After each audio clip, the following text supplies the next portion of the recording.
Boa tarde! No programa Mais Saúde de hoje, falaremos sobre o câncer de pulmão. Essa doença, que infelizmente tem um número significativo de casos, é o mais comum de todos os tumores malignos, apresentando um aumento de 2% na sua incidência mundial. E para falar sobre o assunto, nós trouxemos hoje a doutora Mônica Cristina Toledo Pereira, oncologista clínica do Hospital do Câncer, Hospital São João de Deus. Ela vai explicar um pouco sobre este tipo de câncer, esclarecer dúvidas, dar orientações para você que nos assiste. Realizamos ainda uma enquete para ver como está o conhecimento das pessoas em relação ao câncer de pulmão. Confira a entrevista, é com você, Paulo Henrique.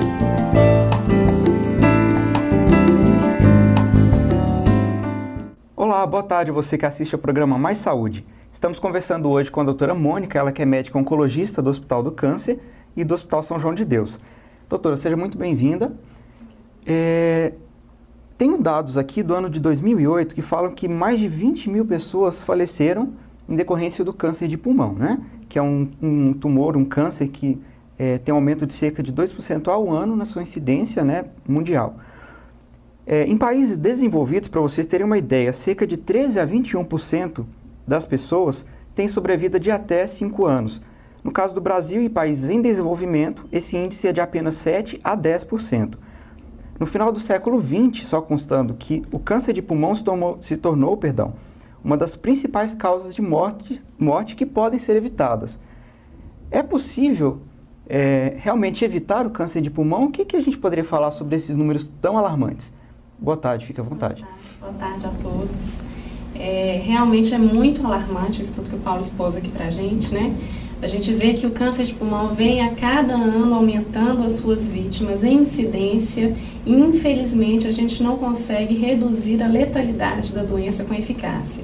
Então, nós só temos o avanço do número e não conseguimos, em contrapartida, reduzir a letalidade, a mortalidade dessa neoplasia, né?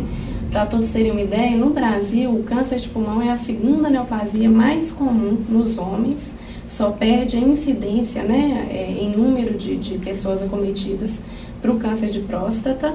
E nas mulheres, ele vem hoje como quinta causa de incidência nas mulheres. Mas, em contrapartida, em relação à mortalidade, é a segunda causa de morte nas mulheres, apesar de ser a quinta incidência. Então, é muito letal e nos homens já é a primeira causa de morte por câncer no nosso país e no mundo também, né?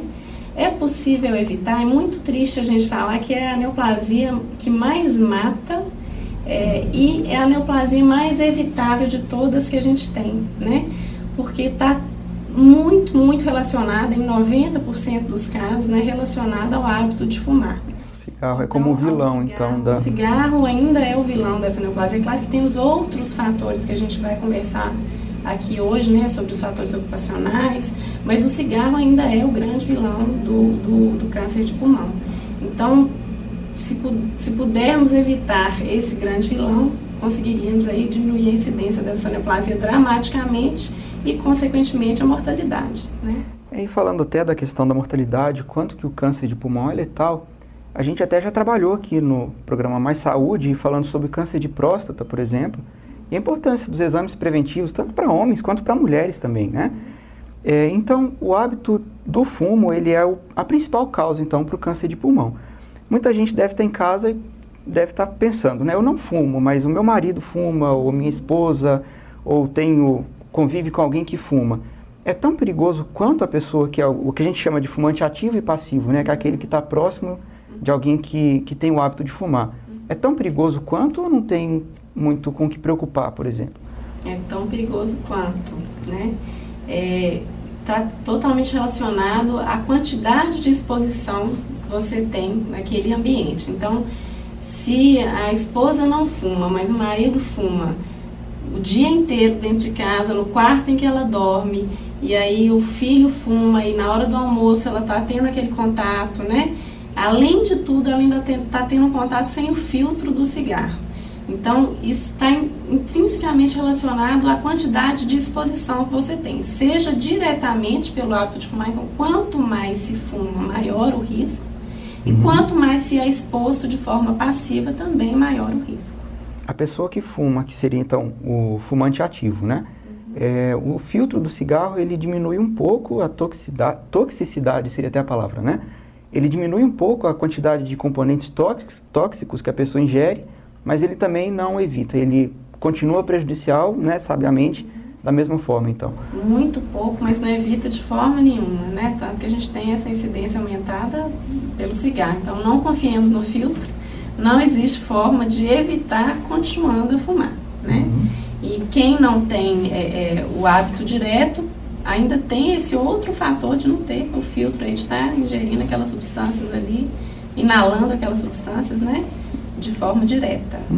Mas só o filtro de jeito nenhum. Se fosse suficiente, a gente não teria câncer de pulmão. Os números seriam bem menores, né? Ativos, né? Muita gente, a Divinópolis, né, as cidades aqui da região são cidades menores, apesar de que também enfrentam já o problema da poluição, né, da quantidade de carros nas ruas, que acaba aumentando a cada dia os níveis de poluentes. Quais fatores, além do cigarro, que podem contribuir também para o surgimento da doença? A gente estava até conversando um pouquinho antes, né, Paulo? A poluição, é muito difícil a gente selecionar os fatores isoladamente, porque todos estão em conjunto. Quem fuma com a poluição, aquela pessoa que está exposta ao hábito ocupacional, na siderurgia, na metalurgia, né, que tem exposição a asbesto, a outros componentes aí que aumentam muito o risco de tumor de pulmão. Então, fazer isoladamente o quanto a poluição interfere, a gente sabe que todos esses fatores realmente são nocivos. E tem alguns estudos mostrando que a China, que é um país que está em amplo desenvolvimento, com indústrias crescentes, né? Algumas cidades chinesas, já foram feitos estudos lá revelando que essas pessoas, que os chineses dessas cidades têm um aumento de incidência de câncer de pulmão. Em contrapartida, eles não têm um aumento de incidência de tabagismo. O hábito de fumar naquelas cidades chinesas é até muito menor do que nos Estados Unidos, em outros países da Europa, né? E por que então que eles teriam esse aumento de incidência do câncer de pulmão? E aí fica a relação muito provavelmente com essa poluição que essas indústrias ali geram, expõem no ambiente e aquelas pessoas estão inalando, né? Então, certamente tem influência da poluição, tem influência dos fatores ocupacionais, né? Além do hábito de fumar. Certo. A gente está falando aqui de como evitar, que seria não fumando, né? Como uma forma da pessoa evitar de prevenir mesmo o câncer de pulmão. Mas quais hábitos saudáveis, por exemplo, uma caminhada, né, por exemplo, o ar está muito seco. A questão do ar muito seco também, isso influencia ou isso é mito? Queria que você falasse um pouco. Eu costumo brincar que primeiro parar de fumar, segundo parar de fumar, terceiro parar de fumar, e aí depois os outros hábitos que também são importantes não só para a prevenção do câncer de pulmão, né, mas para a prevenção de outras doenças cardiovasculares, e de outras neoplasias também, mas a atividade física, é claro que ela é benéfica e ela vai estimular a imunidade, as células de defesa ali vão estar, né, algumas substâncias que a gente produz no momento da atividade física, que a gente sabe que são protetoras para o organismo, que conseguem eliminar aquelas células defeituosas que a gente gera. Então, isso acontece com atividade física regular e saudável, com o hábito alimentar também saudável, evitando a exposição a esses ambientes mais contaminados. Hoje em dia, a gente já tem leis aí que proíbem o fumo em boates, em ambientes que sejam fechados. Isso foi muito positivo, né? Isso é uma proteção à população. Então, principalmente esses hábitos mesmo de vida saudáveis, que eu acho que todo mundo sabe, mas o difícil é colocar em prática, né? Exatamente. O principal deles é parar de fumar. A repórter Graciele Castro, ela foi às ruas para saber um pouco, né, das pessoas, o que elas acham, se elas sabem de quão grave é fumar e a relação que isso tem com o câncer. Vamos assistir a enquete. Graciele, com você. A dona Maria Lúcia é costureira e vai falar pra gente se ela sabe que 90% dos casos de câncer de pulmão são causados exatamente pelo tabaco. A senhora sabia disso? Ah, minha filha, eu já pelejei, já tomei tudo que é remédio que os outros me ensinou. Não tem jeito de parar. Vontade eu tenho de parar. Mas então a senhora sabe dos males? Sei. Tem dia que eu fico contrariado de ter esse vício. Fico molado, fico assim, oh meu Deus. Agora eu converso com o Daniel Rocha, que é estudante. Daniel, você sabia que o tabagismo é responsável por 90% dos casos de câncer de pulmão? Não, eu já tinha escutado a respeito sobre isso, mas não sabia que era esse tanto, assim, um grau tão grande. E agora você vai pensar 2 vezes antes de começar a fumar, né? Assim, eu nunca tinha pensado nisso, mas agora cortou tudo. Agora eu converso com a Patrícia, que é vendedora. Patrícia, você sabia que 90% dos casos de câncer de pulmão são causados pelo tabagismo? Sim, sabia. Você já imaginava que esse número fosse tão alto? Não, não imaginava. Você sabia que fazia mal, mas não imaginava que fosse tanto? Não. E agora? Você é fumante? Não, de jeito nenhum. Menos ainda agora, né? De jeito nenhum. Fernando Moraes, que é empresário, o senhor sabia que o tabagismo é responsável por 90% dos casos de câncer de pulmão? Eu não sabia que era tanto. Eu sabia que tinha uma parcela que era o cigarro, mas não sabia que era 90%. O senhor é fumante? Era fumante. Já fui fumante uns 10 anos, parei, não fumo mais, graças a Deus, e sinto muito bem. Que bom, e que recado que o senhor deixa então para as pessoas que estão nos assistindo? Eu acho que não deve fumar nunca. Eu acho que seria bom quem fumasse parasse o mais rápido possível. Bom, então é inevitável dizer, né, que todos que viram e agora sabem da gravidade de se fumar e a relação que isso tem com o câncer de pulmão, eles falam que vão tentar parar de fumar. Mas o cigarro, como todos sabem, é um vício e é complicado a pessoa parar de fumar, né, doutora Mônica? O que tem de incentivo, de auxílio para a pessoa ser ajudada também para conseguir parar e largar de lado esse vício tão terrível? Isso. Quando a gente assiste uma reportagem assim, todos nós aqui ficamos nos perguntando, e quem está assistindo em casa também, né? Então, por que, se todo mundo sabe, por que então que não para de fumar e acaba com esse risco, né? Não é tão simples assim, né? Assim como o alcoolismo é uma doença, né? É uma doença, é um vício, é uma doença que causa dependência física, psicológica, mental. Também o cigarro é uma dependência física, é uma dependência química, é uma dependência comportamental, né? Aquilo passa a ser, passa a fazer parte da vida de quem fuma. Então não é fácil extirpar alguma coisa assim que, além da dependência física, causa outros tipos de dependência que às vezes são muito mais difíceis até da gente substituir do que a dependência física, né? Então existe um grande estímulo do Instituto Nacional do Câncer, que é o INCA, com um projeto nacional que vem assim, ganhando grande ênfase em todos os estados do nosso país, né? Em Minas Gerais não é diferente. Em Divinópolis nós temos vários já centros instalados aí de tentativa de controle ao tabaco. Lembrar que é importante a gente não falar de luta contra o tabagismo, ninguém aqui está contra ninguém, nós estamos tentando apoiar o tabagista, né? Para que ele consiga, aquela pessoa que quer realmente largar o vício, consiga ter sucesso nessa empreitada, porque é uma empreitada, os índices de insucesso ou de retorno ao tabagismo são muito altos ainda, mas nós temos vários projetos aí que já ajudam aquela pessoa que quer realmente largar o hábito de conseguir ter sucesso nessa sua intenção. A primeira coisa, eu acho que é tomar a decisão mesmo. Quero parar de fumar. Isso é fundamental, né? A iniciativa tem que partir de quem quer parar de fumar.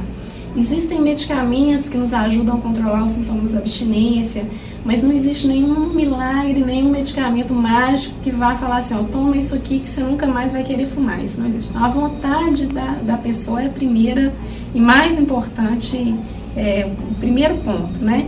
E aí a gente consegue, naquela pessoa que quer parar de fumar, a gente consegue ajudar principalmente a passar por aqueles sintomas de abstinência de forma mais tranquila. Tá. Tem muitas pessoas que falam, eu fumei a vida inteira, eu nunca tive problema. Né? Ou, minha avó sempre fumou, ela tem 90 anos e não tem nenhum problema. Qual que é a relação disso? Porque tem gente que fala que se baseia em cima desses discursos, né? E continua fumando, acreditando que não é bem por aí. Como que funciona isso, essa questão? Nós temos que lembrar que são casos isolados. A gente não pode se basear na medicina em casos isolados, nem no que dá muito certo, nem no que dá muito errado. As estatísticas estão aí para a gente não mentir, né? Que 90% dos casos de câncer de pulmão tem relação com cigarro. Isso é um dado que não tem como ninguém rebater isso, né? É claro que a sensibilidade individual é individual, como o próprio nome diz. Então, pode ser que alguém fume 90 anos e não tenha nada. isso não é a regra. A regra é que a maioria dos tabagistas vão ter algum problema relacionado ao cigarro, principalmente ao longo de muitos anos de fumo. Sejam problemas cardiovasculares, aumenta o risco de infarto, aumenta o risco de AVC, que é o derrame, né? Ou as neoplasias, né? Outros tumores muito relacionados ao hábito de fumar, que é o câncer de bexiga, o câncer de laringe, de traqueia, de cabeça e pescoço em geral, de boca. Né? Então, existem, de intestino, a gente também tem relato já de relação com o tabagismo. Nós temos que nos basear no que é o dado estatístico, né? E a estatística não mente para a gente que o tabagismo é realmente muito prejudicial e é um grande fator de risco para várias neoplasias, não só o câncer de pulmão. É bem lembrado, a gente está falando aqui apenas do câncer de pulmão, mas é todo o trato respiratório e, né, até câncer de bexiga também tá, trato digestivo também fica comprometido com o cigarro, né? A gente vê em faculdades, né, grupos de amigos assim, né, jovens começando a fumar e às vezes a gente fala, né, ou eles veem, está muito exposto à mídia, está muito claro isso, a questão do risco de fumar, né? A pessoa que está há pouco tempo, que está iniciando a vida como fumante, é mais fácil largar do que aquele que já está há mais tempo e talvez já tenha consciência do risco que ele corre exatamente pelo tempo que fuma? É mais fácil, quanto antes melhor, né? Menos nicotina, menos dependência, como eu falei, não só física, mas social, comportamental, né? A pessoa não vincula cada fato do seu dia a dia com o hábito de fumar ainda. Então, com certeza, melhor é não começar. Se começou, parar o quanto antes, com certeza é mais fácil. Não que seja fácil, né? Eu acho que parar sempre é difícil, mas quanto mais cedo, melhor. Tá, e dizem, né, isso não é nenhum fato, nenhum dado, eu não tenho nenhum dado científico, mas dizem que uma vez que a pessoa começa a fumar, o pulmão dela, a gente já tem várias fotos, né, que a gente vê na internet mesmo, está disponível para qualquer pessoa poder ver, o pulmão ele fica todo preto, né, ele fica com um aspecto horrível, assim. A pessoa que fumou 1 ano, 6 meses e fala, não, eu decidi, eu vou parar, aquilo volta para o estágio anterior. Uma vez que ele chegou a ficar naquele ponto, já é definitivo, a pessoa só tem a parar de fumar para não piorar o seu quadro. A gente consegue reverter muitas alterações pulmonares, né? E principalmente o risco associado à neoplasia. Por quê? Porque o componente ali do cigarro que causa, que desencadeia todo o processo de gerar aquela célula defeituosa vai deixar de existir. Então, esse risco relacionado ao câncer de pulmão, ele vai caindo a cada ano em que a pessoa deixou de fumar. É difícil de chegar a ser igual a uma pessoa que nunca fumou. Ela sempre vai ter um risco um pouco maior, mas ele vai reduzindo significativamente a cada ano em que essa pessoa deixou de fumar. Sequelas que ela vai ter no pulmão de uma doença obstrutiva crônica, do enfisema, do DPOC, isso é difícil da gente reverter, isso realmente nós não vamos piorar mais. Mas o risco relacionado ao câncer, isso a gente consegue reduzir significativamente à medida que o tempo passa sem a influência a ausência daquela substância, né? E o fumante passivo ocorre da mesma forma? É até legal, né? Às vezes um filho, né? É um estímulo para o pai, para alguém que fuma, né? A pessoa tá ali e fala, olha, para mim também está sendo prejudicial, não é só você que pode correr o risco de adquirir qualquer tipo de doença, como todos nós da família, no caso, também é uma... da família, né? Exato. Tá, e a gente está falando de como evitar e tudo, quais são os sintomas para uma pessoa, a gente não quer alarmar ninguém, não é esse o objetivo, né, de deixar pessoas preocupadas, enfim, é um alerta sim, mas a gente não quer ir para esse sentido. Quais são os sintomas do câncer de pulmão? Tem como identificar logo no início ou quando se identifica já é um pouco tarde? Como que funciona? Infelizmente, a maioria dos nossos diagnósticos ainda são mais tardios, né? Por isso também da grande mortalidade aí da doença. Mas qualquer sintoma que saia daquele hábito, né? O tabagista geralmente tem aquela tossezinha crônica do final do dia ou do início da manhã, que tem aquele pigarro, né? Isso saiu do habitual, aumentou a tosse é o principal sintoma, né? Ou começou a ter uma falta de ar que não tinha, isso é um sinal de alerta, né? Procure o médico, pode não ser tarde, com certeza, quanto antes o diagnóstico for feito, melhor é o sucesso do tratamento, né? Então, principalmente tosse, falta de ar, sangramento pelo catarro, né? Isso também é um outro sintoma. E outros sintomas que são mais tardios, aí o paciente já começa a ter um cansaço muito intenso, uma perda de peso muito grande. Então, não ficar com medo de procurar o médico naqueles primeiros sintomas, que é o momento ideal. Quanto mais precoce, maior o sucesso do tratamento, né? Tá, e você tinha falado a questão do diagnóstico precoce. Como que é feito o diagnóstico de um câncer de pulmão? A gente teve, assim, alguns avanços nos últimos 2 anos, né, em relação a diagnóstico mais precoce. Como a gente tem em outros tumores, em outras neoplasias, no caso de mama, a mulher tem indicação de fazer a mamografia a partir de determinada idade, né? No máximo ali, aos 40 anos já tem que estar começando a fazer mamografia. No de intestino, após os 50, a colonoscopia, o tumor de colo uterino, desde sempre, desde que se inicia a vida sexual, tem que ir no ginecologista fazer o exame preventivo. A gente ainda não tinha nenhuma comprovação de que qualquer exame, de raio-x, tomografia, de qualquer exame de imagem fosse benéfico, geraria ali um aumento de sobrevida, fazendo um diagnóstico mais precoce. Então, tem estudos recentes, né, do final de 2010, início de 2011, que foram publicados, mostrando pra gente que naquele paciente que o médico considera de alto risco para o desenvolvimento do câncer de pulmão, quem que é esse alto risco?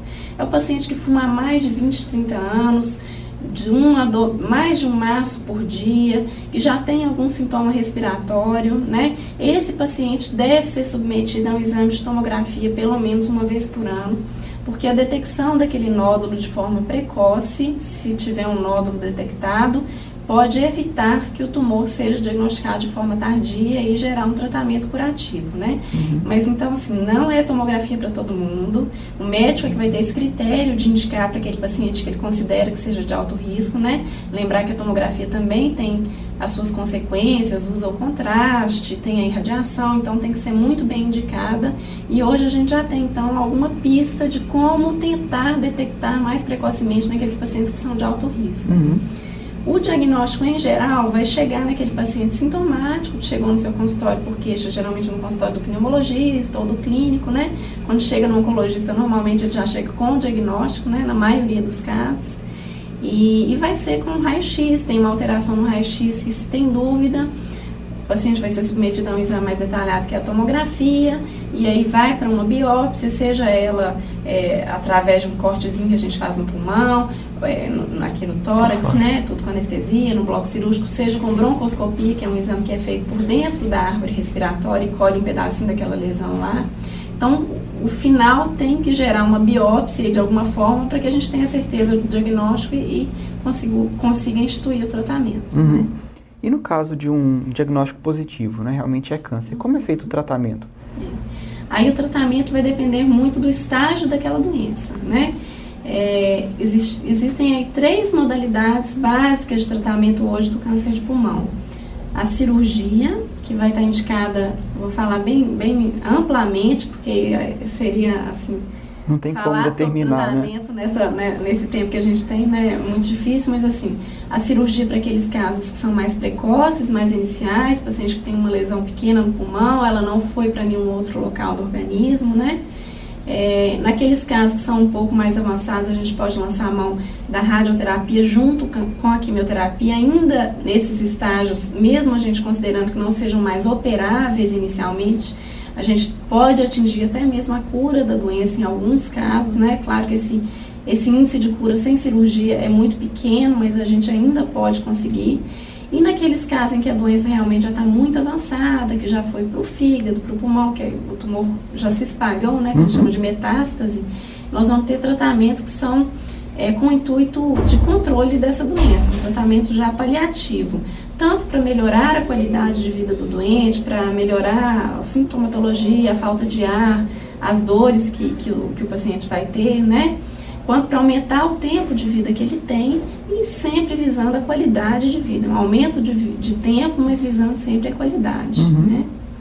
Tá. E tem algum avanço no tratamento, que a gente falou no diagnóstico, né? Tem vários exames que podem ser feitos. E no tratamento, tem algum avanço recente que tranquilize um pouco ao paciente que tem câncer ou que, né, tem alguém na família que conhece?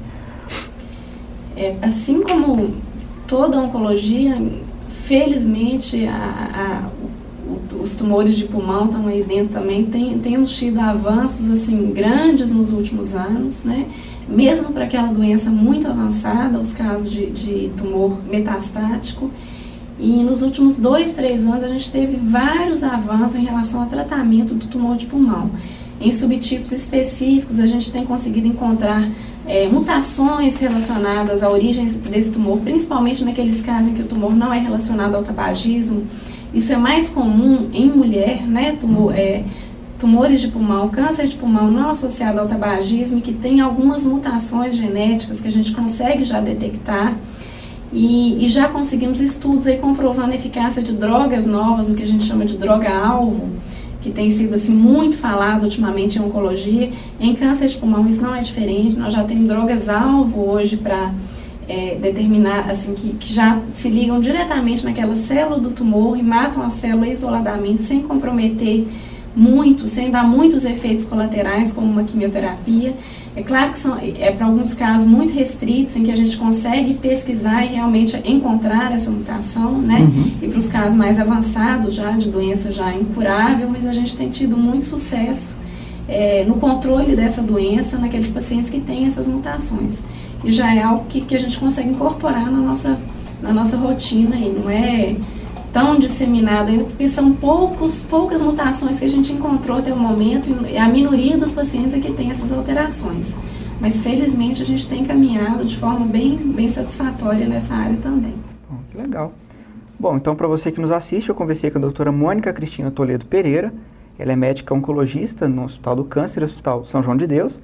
Doutora, queria te agradecer e queria deixar livre para você fazer suas considerações finais. Talvez a gente esqueceu de falar de algum tema que seja importante para quem nos assiste, fique à vontade. Eu gostaria de agradecer o convite, né? Foi um prazer estar aqui falando sobre isso. E assim, a principal mensagem que eu acho que tem que ficar hoje é prevenção. E não existe prevenção de câncer de pulmão sem interrupção do hábito de fumar, né? A gente tem que conseguir ajudar as pessoas que realmente têm essa vontade de parar, que nos procurem, que procurem a ACOM. A gente tem como orientar isso aí, né? Os programas que existem no centro de saúde, na própria ACOM a gente tem um projeto sobre interrupção do tabagismo que a gente está tentando voltar a reativá-lo, né? Então, assim, a principal mensagem eu acho que é quanto mais cedo melhor, e sempre é tempo para parar de fumar, né? Sempre vai ter benefício para aquela pessoa que para de fumar cedo, e mesmo que não seja cedo, está na hora de parar e de não expor o ambiente, pensar nos filhos, na família, né? E principalmente em si mesmo aí, para prevenir qualquer doença, não só o câncer de pulmão, mas todas aquelas doenças relacionadas ao tabagismo. Bom, doutora Mônica, então gostaria de te agradecer muito pelos esclarecimentos que a gente levou a todos que nos assistem. Muito obrigado. Sabrina, é com você. A você que nos assiste, muito obrigada pela sua audiência. Sugestões? Mande para o nosso e-mail comunicação@acom.org.br. Forte abraço a todos e até sábado que vem. Tchau!